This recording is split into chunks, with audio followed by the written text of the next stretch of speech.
Hindi ho madali ang maging kandidato. Wala kang gagawing tama sa mata ng kalaban mo. May sakit ka na, tutuyain ka pa. Hindi ko alam kung saan nakakuha ng moralidad itong kalaban namin.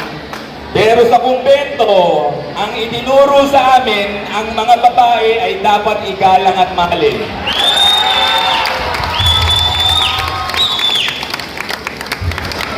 Mukhang nagkulang sa pangaral, kaya puro kayabangan ang nakikita ko. Walang masama sa magyabang kung meron kang ipagyayabang.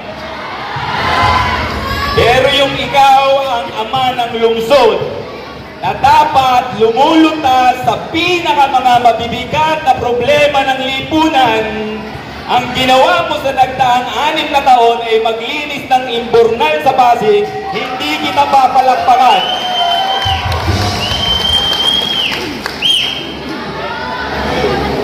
Papalakpak lang ako kapag ang mga may sakit ay gumaling na sa Pasig. Kapag ang mga PWD natin ay nakatanggap na ng kalinga. Kapag ang mga senior citizen hindi na kailangan magpabalik-balik para lang makakuha ng kanilang gamot.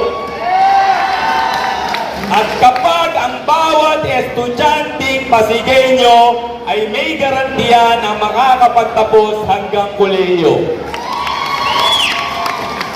Gusto nyo ng mayor na papalakpakan? Subukan natin ang isang Ate Sara.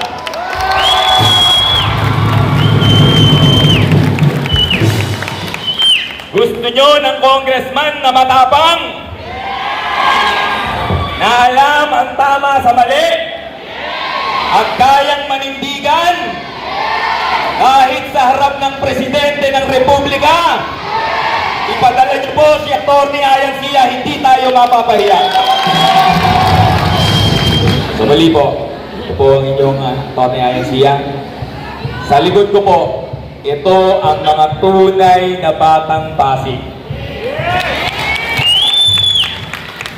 Dahil ang tunay na batang Pasig, nagmamahal sa mga Pasigueño.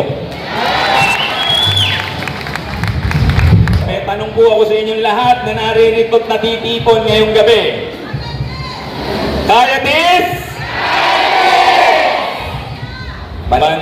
Laban to, hindi ni Ate Sara, hindi ni Iyo, hindi ni Atty. Ayancia at ng mga pasyal.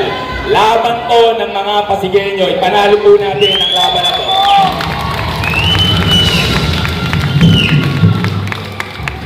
Siyempre, huwag niyo akong kalimutan. Isang magandang gabi po sa inyong lahat. Mahal ko po kayo.